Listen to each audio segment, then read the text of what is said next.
vamos allá con una pregunta tipo la resistencia. Venga, a ver, dispara. No te voy a preguntar cuánto dinero tienes en la cuenta, pero te voy a preguntar si me puedes decir una media de lo que puede costar traer un manga a España.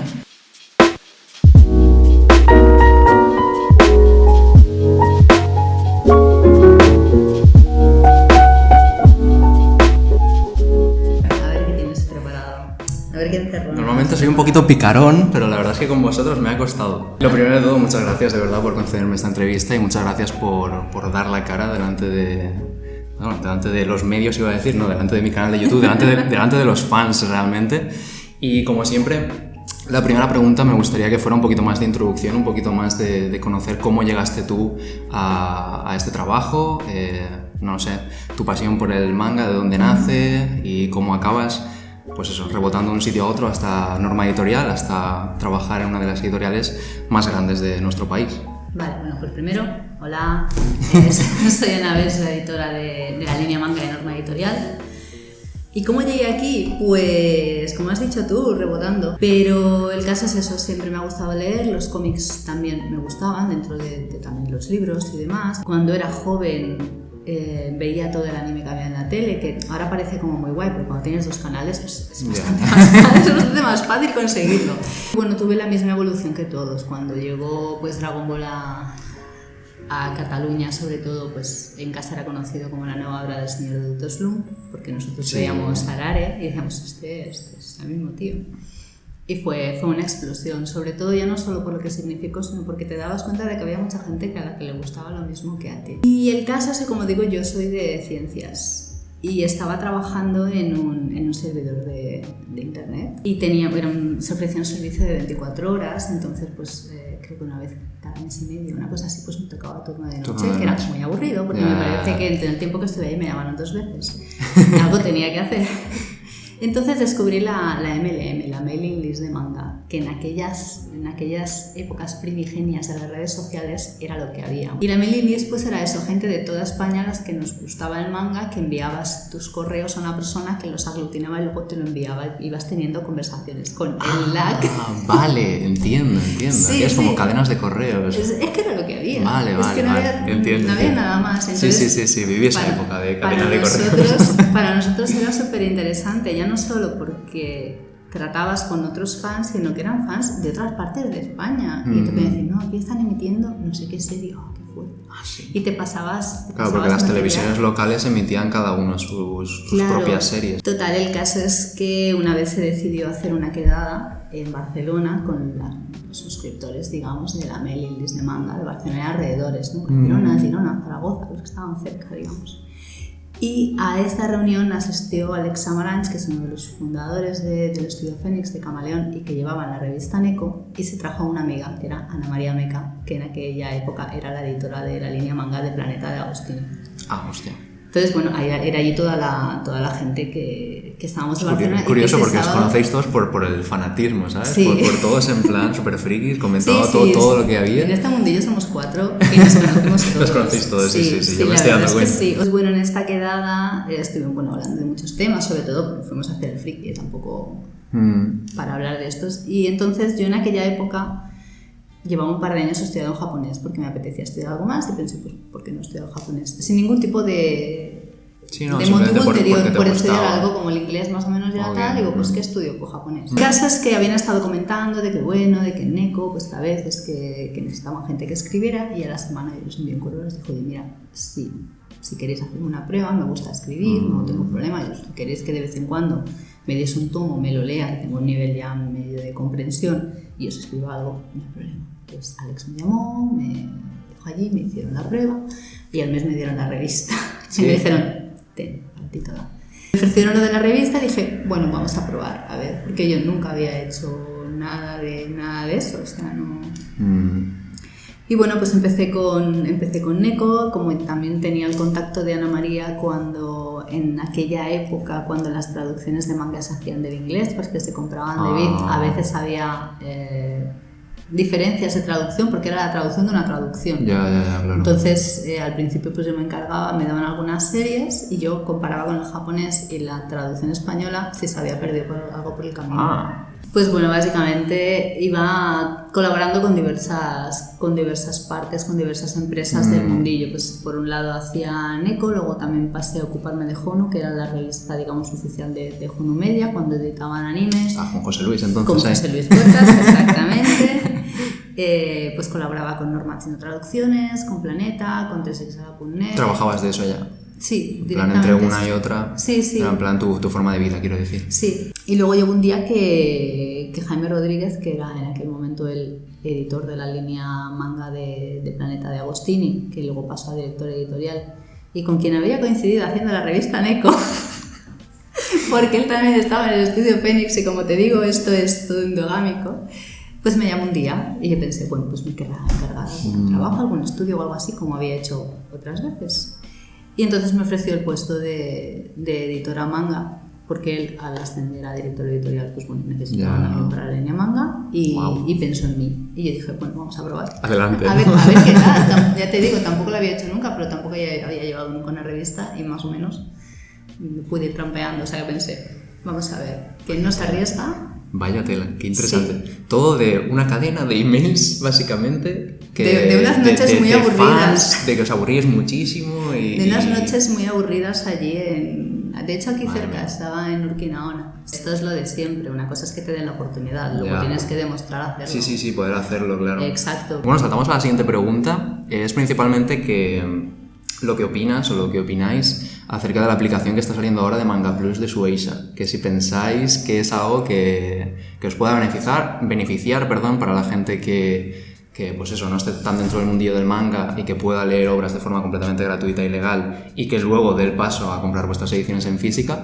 o si por el contrario creéis que os puede perjudicar en el sentido ¿sabes? Del pensamiento de para qué voy a comprarme el tomo si puedo leerlo por internet y además estoy apoyando a la industria. Bueno, algunas de las ediciones que hay en Manga Plus, de hecho, las hacemos nosotros. Sí, o sea Black Clover, Platinum End, The Promised Neverland y Kimetsu no Yaiba, o sea, Guardianes de la Noche, lo hacemos nosotros, que es súper divertido porque te envían los archivos y es en plan de, vale, de aquí 2 días lo necesito rotulado para subirlo a la plataforma. Estamos todos súper contentos. Pero bien, a ver, cuando nos lo propusieron el proyecto, pues al principio sí que te da un poco de miedito. Primero, a ver cómo narices me apaño yo con esto, por lo que te digo. O sea, ahora mismo tenemos a los productores y a los rotulistas un poquito, los tenemos prácticamente en retén. Creemos que... Pero no es más sencillo en el sentido de que vosotros ya tenéis la traducción y ya tenéis todo de forma oficial y simplemente es subirlo, o os pero es que son capítulos nuevos. Los capítulos nuevos. Vale, sí, eso es que quiero decir. A ver, todo lo que es, por ejemplo, Tokyo Ghoul Rey y Death Note ya la teníamos hecha, pues bueno, eso ya está. Y no hay que hacerlo, me refiero al capítulo que va a salir la semana que viene. Okay. Hoy por la noche nos llegan archivos a las 11. Y ya está, yo lo hice. Y el lunes lo tenemos... Tal cual lo necesito. Sí, sí, exacto. El lunes tenemos que tenerlo ya rotulado para poderlo corregir y tal, y subirlo a la web. Claro. Entonces, claro, esto nos provoca ciertos problemas logísticos. Primero, para los pobres traductores, que a veces dicen, me he pegado un spoiler, yo solo que lo flipas porque hay cierto desfase entre el tomo que estaban traduciendo para la edición física, por ejemplo, en el caso de Neverland, cuando empezaron con el otro, porque se leyeron lo de en medio y dicen, claro, es que si no puedo meter la pata. Positivo, a ver, lo que sí que parece evidente es que vamos hacia allí, lo que no vamos a ganar nadie es tapándonos los ojos y hacer la y no, o sea, va a llegar. Esta solución no nos parece mal, nos parece muy bien que sobre todo haya sido Shueisha quien se haya puesto, porque es una que tiene unas licencias muy potentes. Si con Dragon Ball y One Piece y demás no arrastras, no vas a arrastrar. No vas a estar con ninguna, claro. Y aparentemente los datos son bastante buenos. Que lo consigamos monetizar y que nos sirva para que entre más gente, bueno. Lo que no podemos hacer es quejarnos también de la piratería en digital o de que la gente se está acostumbrando a leer en pantallas y que ya no quiere el físico si no puedes ofrecer una alternativa legal. Claro. Entonces nuestra idea es, estamos ofreciendo una alternativa legal con materiales buenos, en este caso porque es una plataforma gratuita, o sea, no hay que suscribirse y no se gana dinero, pero... Es lo que te iba a decir, o sea, no... Bueno, no sé si me lo puedes decir tal cual, pero Shueisha os paga algo, siendo que ellos no ganan nada. No. Entonces, ¿qué ganáis a cambio? La alegría de La colaborar. alegría de colaborar, o sea, que ganes a cambio de te paso los scans hoy y dentro de 2 días los necesito hechos. Estar ahí. El estar ahí y que alguien, por ejemplo, que se esté leyendo Kimetsu no Yaiba de una edición Scanlation, vea nuestra edición y diga, hola, aquí no hay faltas. Ya, claro. Por ejemplo, o sea, porque lo que sí que es verdad es que intentamos usar a los mismos rotulistas que hacen la serie normal, los mismos traductores, por supuesto. Vale. La idea es eso, ofrecer un producto no solo bien hecho, legal, profesional y que no sé si los autores algo cobrarán, ¿vale? O sea, el autor original me refiero. ¿Y lo ves el futuro este medio? ¿Crees que llegará a un punto que todo el mundo lea digital o que siempre se va a mantener el físico? No lo sé, yo creo que se llegará a un mix. Personalmente, esto es una percepción mía y no sé cómo llegará, pero yo creo que pasará como está pasando con otros medios audiovisuales, otros medios de ocio. Tú, quizá hay libros que te puedas leer en digital porque lo que quieres es leértelo y saber qué tal.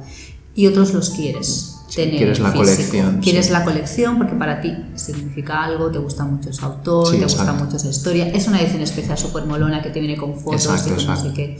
Y creo que quizá que el cómic va a tirar para allí. En Japón, por ejemplo, las ediciones digitales cada vez se venden más, pero también es verdad que las ediciones papel normales son más de, bueno, para leer, consumir y ya está. La gente no se guarda, quizá, habrá que sí, ¿no? Pero Sí, no sí. creo que se guarde One Piece en la edición que hay ahora. Quizás cuando saquen una canción van súper molona de One Piece, entonces ese fan que se ha leído todo One Piece, Sí, que lo como comprará. fuera, se la comprará. Esta pregunta va un poquito encaminada a una cruz con la que yo llevo cargando como 1 año y A es ver. como un poquito que se ha hecho meme en mi canal el tema de ya no disfrutas del anime como antes, porque lo que antes era mi hobby y antes eran solo vídeos de wow, cómo me ha encantado esta obra, ahora son un poquito más críticos en el sentido de que ahora es mi trabajo y ahora tengo que estar 100% en esto.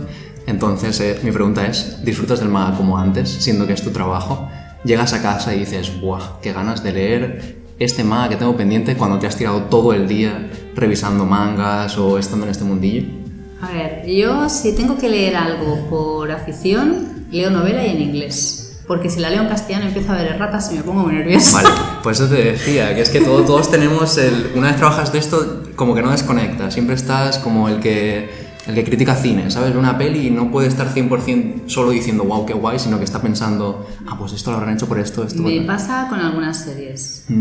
Es decir, el manga es mi trabajo, o el cómic es mi trabajo. Sí. Tengo la gran suerte de trabajar de algo que me gusta y pese que es un trabajo y hay días que dices, maldita la hora que Ya, decidí que, no me apetece nada, que sí, Sakura sí, sí. está con así, me están todavía con el color del pelo, ¿vale?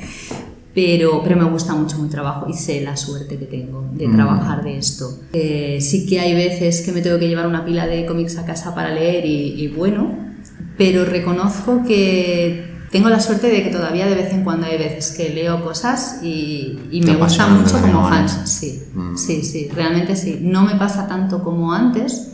Bien puede ser porque ya he leído mucho manga y hay muchas veces que realmente ya la ves venir. O sea, Que eso es justamente lo que me pasa a mí, que cualquier obra que sale, que todo el mundo está alucinando, es como, tío, he visto esta historia 15 veces pero con otros personajes. Sí, es que si te fijas además suele haber como clichés de obras que van Claro, cambiando ¿no? por generación. Entonces, claro, hay veces que alguien te dice, guau, este manga es súper guay, y dices, sí, bueno, Soul Eater era más o menos igual, pero este es el Soul Eater de ahora. Sí. Ambientado más al tiempo moderno y tal, pero quien dice Soul Eater dice un Fairy Tail, dice un Dragon Ball, dice que Dragon Ball tampoco era tan original si te paras a pensar la historia, pero Toriyama es un genio y el tío lo hace muy bien. Pero a mí, por ejemplo, yo valoro muchísimo los mangas que me sorprenden y me sorprenden muy pocos. A mí uno de los últimos que me ha sorprendido es Ataque a los Titanes. Ha habido 2 veces que ha hecho 2 giros que Isayama, tío, esa no la había visto venir.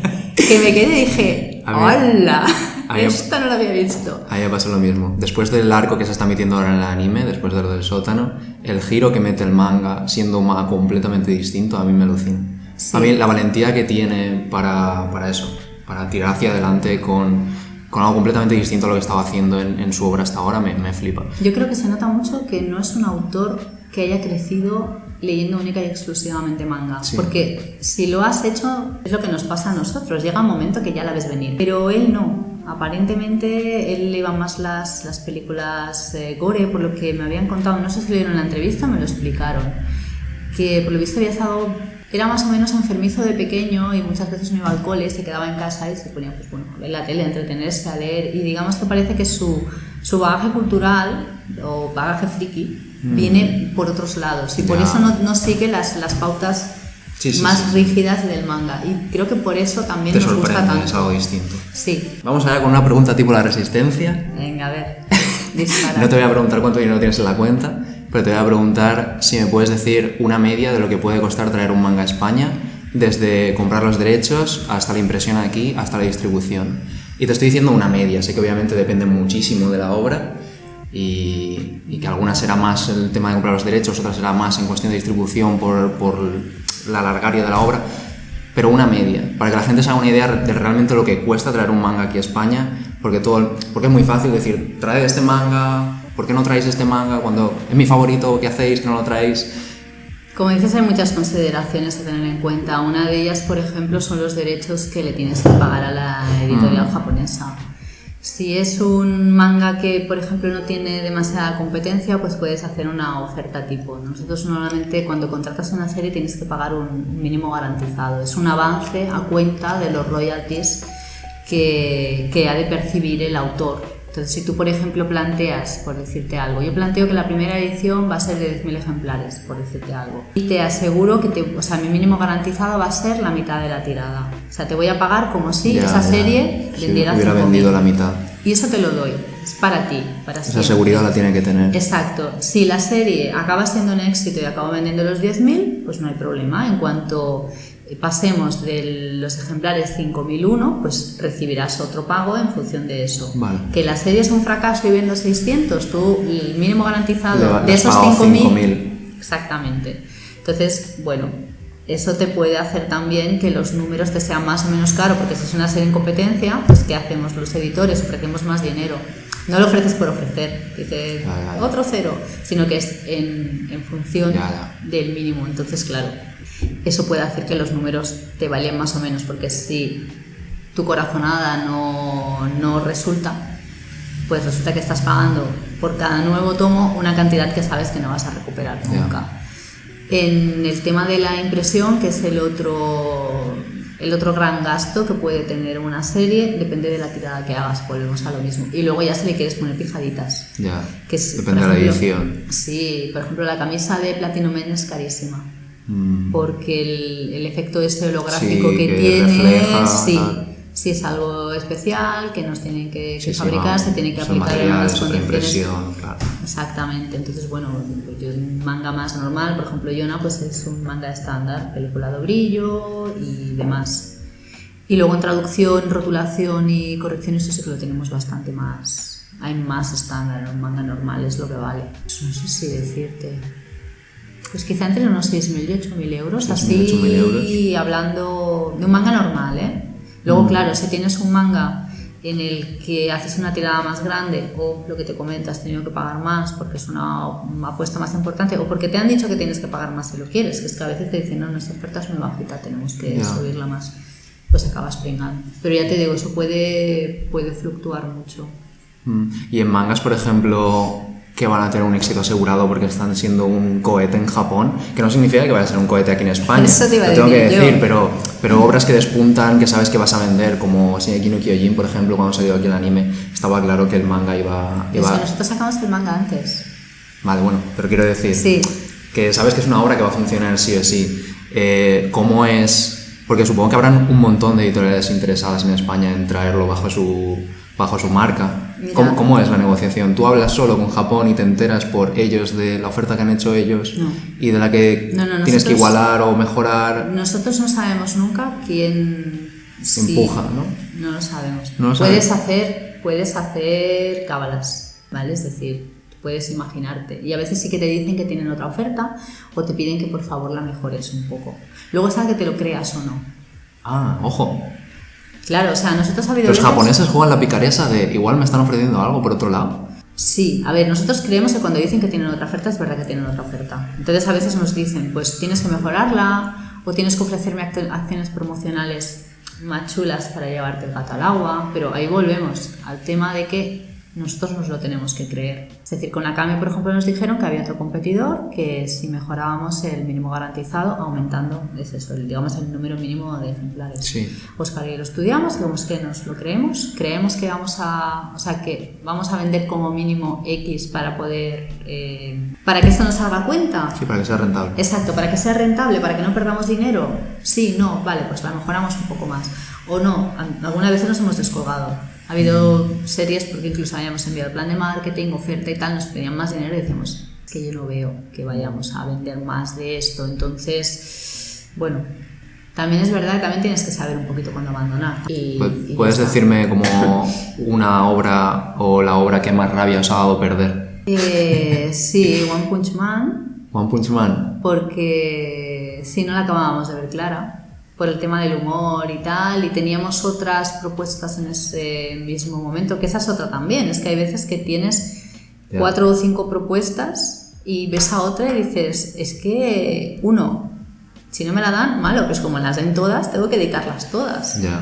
Y a veces, sí, con One Punch Man teníamos otras cosas también sobre la mesa. A veces el problema es que tú pasas una propuesta y no te dicen inmediatamente sí, no, para ti. Y luego está cuando pasas una propuesta por una serie, se tiran 2 años y pico y te la dan. Y dices, sí, no se acuerda nadie de esto.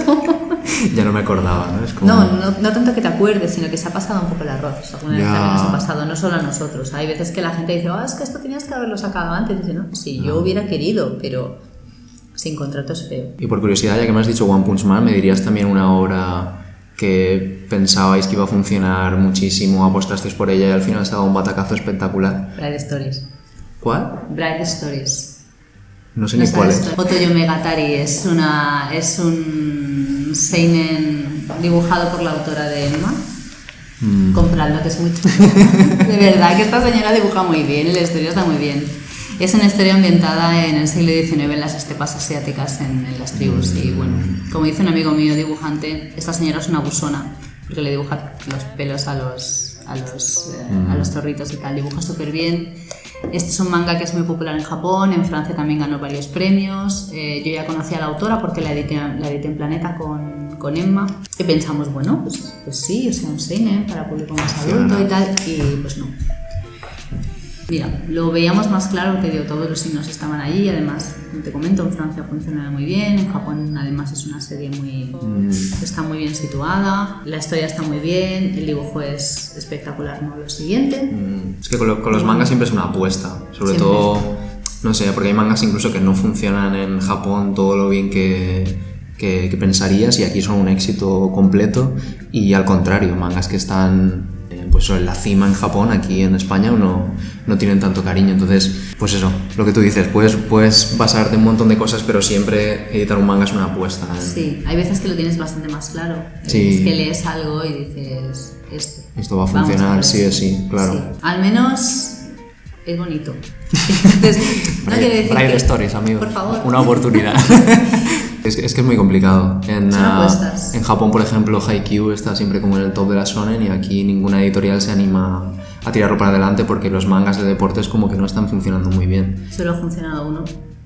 ¿Cuál fue? Slam Dunk. Slam Dunk es el único que ha funcionado, no, cierto.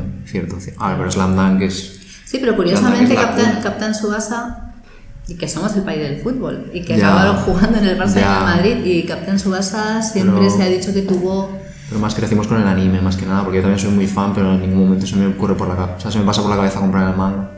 Pero si uno de fútbol, o sea, digamos que Captain Tsubasa sobre el papel lo tenía todo. No, claro, a ver, sí. Te lo en explican, España, además. ¿Sabes? Claro, te lo explican y dices, sí, es que fue increíble, lo veía todo el mundo. Además lo daban antes del telediario, era como... sí, claro. Y no funcionó, aparentemente los datos fueron muy, muy malos. Y las pruebas que han hecho con otros Spokons tampoco han funcionado. Que no quiere decir que mañana alguien edite Haikyuu y lo pete. No estamos diciendo esto, pero ya te da un poco de medito. Si ya es un género... No vais a traer. Este mes no. Este mes no, pero no vais a traer Haikyuu. O sea, lo tengo admitido ya, pero da igual. O sea, lo comprendo, porque si no lo traes... Sí, el anime está muy guay, si es que además es eso. Que si no lo traes es porque no va a funcionar y ya está, porque hay muchas cosas que... Porque no nos lo creemos. Que la gente valora. Es que es lo que te digo, no dejamos de ser, los editores no dejamos de ser personas. ¿Sí? Somos falibles y hay veces que puedes creer a ciencia cierta que algo va a triunfar y no. Y no. Puedes contratar algo un poco en plan de, bueno, a ver qué tal, y lo petas. Y hay otras veces que, bueno, que ya vas más sobre seguro. O sea, ves algo, crees que es bueno, lo contratas y es bueno. Y dices, vale. Bueno, pues nos quedamos sin Haikyuu otra vez. A ver, a lo mejor algún día lo saca alguien. No te digo yo que no. Bueno, la última pregunta ya. En estas entrevistas siempre aprovecho para pillar un poco, para hacer una pregunta un poquito incómoda. A Planeta le pregunté un poquito por la impresión, que habían tenido fallos en varias obras. A Selecta le pregunté por el doblaje. Y vosotros me lo ponéis muy difícil porque no, de verdad, os lo digo no por peloteo, porque he hecho este vídeo con un montón de editoriales, no sé qué deciros. No, mi pregunta entonces es, ¿cómo sois una editorial tan grande que aparte de un montón de manga que traéis aquí a España y cómic y demás, cómo lo hacéis para traer ediciones tan cuidadas en un volumen tan grande? Norma, pues lo he dicho, he entrado aquí, tenéis un montón de obras, pero ya no solo de manga, sino de cómic, me habéis enseñado las oficinas, trabajáis un montón de gente aquí. Y aún así, yo vuestras ediciones de verdad que son unas de las que más valoro, de las que más me gustan. Pues bueno, primero muchas gracias. Nada, o sea... Se hace lo que se puede, aún así se nos escapan cosas y nos da una rabia que no te la puedes creer.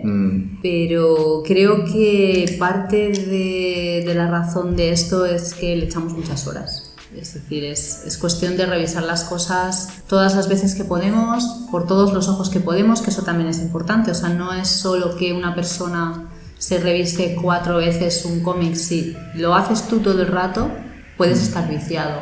Ya. Y luego también, pues bueno, depende de la presión que tengas, del trabajo que tengas, que a veces, de hecho precisamente el otro día lo estábamos comentando, muchas veces nosotros no leemos, en realidad, no lees, adivinas. Los únicos que leen de verdad son los niños pequeños, que leen y dicen H-O-L-A, hola, vale, tú más o menos adivinas. Entonces, ¿qué pasa? Que a veces hay una errata, pero así de grande, y tú, pero no la como, exacto, porque como por tienes en la frase, tú ya entiendes, aquí tiene que poner descubrimos, no te das cuenta de que la S y la O están intercambiadas, porque tú lees y pones descubrimos, claro que sí, y pondrías la mano en el fuego, luego te dicen, mírala bien, la miras y dices, ostras. Pero porque estás ofuscado después de tantas horas de trabajo, yo también lo entiendo. Sí, nosotros nuestro sistema de trabajo es, sobre todo ya te digo, mirarlo muchas veces. Cuando recibimos un primer PDF de rotulación lo pasamos a un corrector externo, que es el que hace la primera batida. Esas correcciones, una vez aquí, antes de pasársele al rotulista para que pase las correcciones, se validan dentro de la empresa. Es decir, alguien del equipo manga revisa, vuelve a corregir de cero y entonces comprueba que las traducciones que ha pasado el corrector, 1, sean correctas y 2, las valida. Entonces, bueno, después, una vez esta corrección aquí interna ha sido validada, es la que se le pasa al grafista. Este grafista externo pasa las correcciones y nos pasa lo que sería el PDF corregido a alta calidad y demás. Eso no lo he comentado. La primera corrección la hacemos en pantalla normalmente. Y la segunda la imprimimos en papel y se corrige en papel. Y luego eso va a imprenta y cuando llegan los plotters, que es una imposición que nos envía imprenta, que es tal cual va a salir, eso también se tiene que volver a revisar. No a corregir, pero sí a revisar. Pues nada, creo que eso es todo. Muchas gracias, de verdad, porque esto ha sido muy interesante y lo he dicho. Muchas gracias, Anabel, por haberme concedido esta entrevista. Creo que hemos aprendido muchísimo y creo que sobre todo, pues eso, no sé, los fans aprenderán un poquito más lo que hay detrás realmente de un trabajo editorial tan importante y con tanto peso. Así que gracias por haber estado aquí y gracias a todos. Chao.